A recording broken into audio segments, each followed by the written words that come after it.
बात महाराष्ट्र में लागू नया धर्मांतरण विरोधी कानून। महाराष्ट्र में जबरन, धोखे या फिर प्रलोभन देकर कराए जाने वाले धर्मांतरण पर अब कानूनी शिकंजा पूरी तरह से कस गया है। राष्ट्रपति द्रौपदी मुर्मू की हरी झंडी मिलने के बाद में राज्य में महाराष्ट्र धार्मिक स्वतंत्रता अधिनियम 2026 आधिकारिक तौर पर लागू हो गया है। इस नए और सख्त कानून के तहत अब अपनी मर्जी से भी धर्म बदलने वाले व्यक्ति को कम से कम 60 दिन पहले जिला प्रशासन को लिखित सूचना देनी होगी। महाराष्ट्र में धर्मांतरण विरोधी कानून राष्ट्रपति द्रौपदी मुर्मू की मंजूरी मिलने और आधिकारिक राजपत्र में प्रकाशित होने के बाद लागू हो गया है। इसके साथ ही राज्य में जबरन, धोखेबाजी, प्रलोभन या फिर विवाह के माध्यम से कराए जाने वाले धर्मांतरण के खिलाफ कार्रवाई का रास्ता साफ हो गया है। महाराष्ट्र धार्मिक स्वतंत्रता विधेयक 2026 को मार्च में बजट सत्र के दौरान राज्य विधानमंडल के दोनों सदनों ने पारित किया था।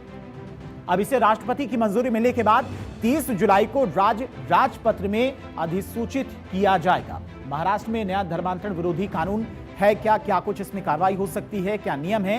प्रलोभन, दबाव, धोखाधड़ी या फिर अनुसूचित प्रभाव से कन्वर्जन दंडनीय अपराध माना जाएगा। बलपूर्वक या फिर शादी का झांसा देकर कराए गए कन्वर्जन पर भी दंडनीय अपराध होगा, यानी कि इसमें आपको सजा हो सकती है। इसके अलावा अगर कोई व्यक्ति अपनी स्वेच्छा से दूसरा धर्म अपनाना चाहता है तो उसके लिए भी आपको आवेदन देना होगा।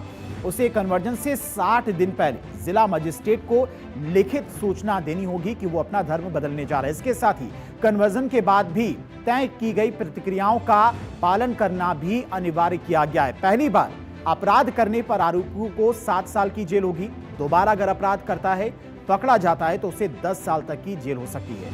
कन्वर्जन में शामिल संस्थाओं पर प्रतिबंध है और 5 लाख रुपए तक के भारी जुर्माने का प्रावधान भी इस कानून में शामिल किया गया है। पीड़ित के अलावा माता पिता, भाई बहन और दूसरे रिश्तेदारों को भी शिकायत का अधिकार इसमें दिया गया है। धर्म स्वतंत्र कायदा मतलब एंटी कन्वर्जन बिल जिसको हम कहते हैं, जो हमें विधानसभा के चुनाव के वक्त महाराष्ट्र के हिंदू समाज को हम लोग ने शब्द दिया था। हमारे मुख्यमंत्री देवेंद्र फडणवीस जी ने प्रचार के वक्त ही शब्द दिया था कि महाराष्ट्र में सबसे मजबूत एक हम एंटी कन्वर्जन बिल लेके आएंगे, जिसको हम धर्म स्वतंत्र कानून कहते हैं। वो हम लोग ने पहले कैबिनेट में पास किया, फिर विधानसभा में पास किया। अभी ऑनरेबल प्रेसिडेंट ने, राष्ट्रपति जी ने उसके ऊपर सिग्नेचर किया है। अभी हमारे महाराष्ट्र में कोई भी जिहादी अगर हमारे किसी भी हिंदू बहन के तरफ अगर गंदी नजर से देखेगा ना, तो हमारे पुलिस उसको 7 साल तक उसके अब्बा को मिलने नहीं देंगे। इतनी ताकत वो कानून में है। देवेंद्र फडणवीस सरकार ने विधानमंडल के बजट सत्र 2026 और 27 में महाराष्ट्र धर्म की स्वतंत्रता विधेयक 2026 पारित किया था। कांग्रेस, एनसीपी, शरद पवार गुट, समाजवादी पार्टी और सीपीआईएम ने इस विधेयक का विरोध किया था, जबकि उद्धव ठाकरे की शिवसेना ने इस बिल का समर्थन किया था। विधानसभा में बहस के दौरान कांग्रेस के विधायकों ने दावा किया था कि यह कानून गैर संवैधानिक है और नागरिकों के निजता के अधिकार पर असर डालने वाला है। समाजवादी पार्टी कह रही है कि यह कानून एक खास समुदाय को निशाना बनाने के लिए लाया गया है। हालांकि मुख्यमंत्री देवेंद्र फडणवीस ने साफ किया है कि कानून का मुख्य ध्येय जबरदस्ती, धोखाधड़ी या लालच देकर किए गए कन्वर्जन को रोकना है। अपनी इच्छा से धर्म बदलने या फिर दूसरे धर्म में शादी करने वालों के खिलाफ कोई कार्रवाई नहीं की जाएगी। अब इसके अलावा इसको लेकर एक स्टेटमेंट भी सामने आया है गृह राज्य मंत्री का। उनकी तरफ से इस कानून को लेकर क्या कहा गया? इस कानून से संविधान द्वारा दिए गए अधिकारों को कोई ठेस नहीं पहुंचती है और ना ही किसी धर्म को विशेष रूप से टारगेट किया गया है। ये उनकी तरफ से स्टेटमेंट आया सामने जब ये पूरा कानून महाराष्ट्र में लागू हो चुका है। कानून लागू होने के बाद विपक्षी दलों ने हालांकि इस पर सवाल उठाए हैं। विपक्ष का कहना है कि कानून का दुरुपयोग नहीं होना चाहिए और यह सुनिश्चित किया जाना चाहिए कि किसी नागरिक की व्यक्तिगत धार्मिक स्वतंत्रता प्रभावित ना हो। वहीं सरकार ने स्पष्ट किया है कि यह कानून केवल अवैध और जबरन कराए जाने वाले धर्मांतरण पर लागू होगा, न कि किसी व्यक्ति द्वारा अपनी इच्छा से धर्म बदलने पर। ये ब्रेजन वायलेशन है of the right to privacy का ये बिल जो आया है। सुप्रीम कोर्ट तक ने कहा है कि the right includes freedom to choose और not to choose a faith. ये इंसान को एक अधिकार है। और प्रीएम्बल टू द कॉन्स्टिट्यूशन क्या है? प्रीएम्बल प्रॉमिस करता है सबको liberty of thought, expression, belief, faith and worship. ये तो तमाम का आपने उल्लंघन कर दिया।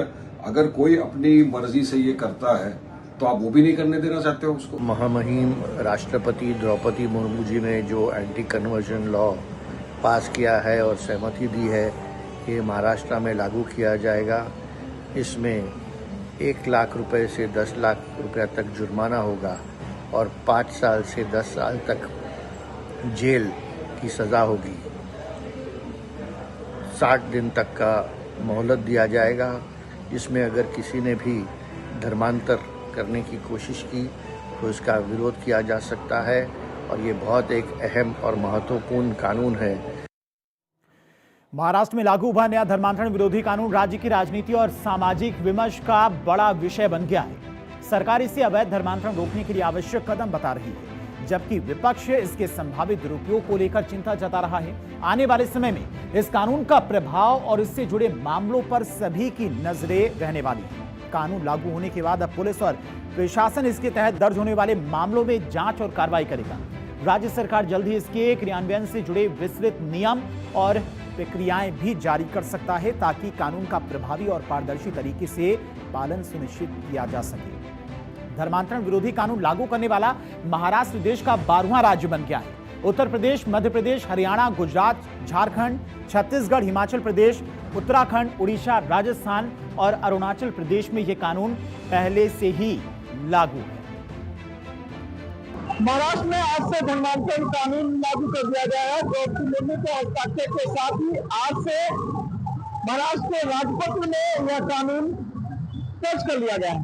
दरअसल इस कानून का उल्लंघन करने वालों के खिलाफ सख्त कार्रवाई अब मुंबई पुलिस कर सकती है। लिहाजा धर्मांतरण करने वालों के खिलाफ मुंबई पुलिस की कड़ी कार्रवाई देखने को मिल सकती है। लिहाजा जिस तरह से विधानसभा के दोनों सदनों में धर्मांतरण कानून को लेकर सदन में पास किया गया था, उसको लेकर राष्ट्रपति द्रौपदी मुर्मू के पास यह हस्ताक्षर के लिए लंबी था, लेकिन अब देश की राष्ट्रपति द्रौपदी मुर्मू ने इस पर हस्ताक्षर कर अब इसे पूरी कानून का अमली जामा पहना दिया है। कैमरा संदेश के साथ मुंबई।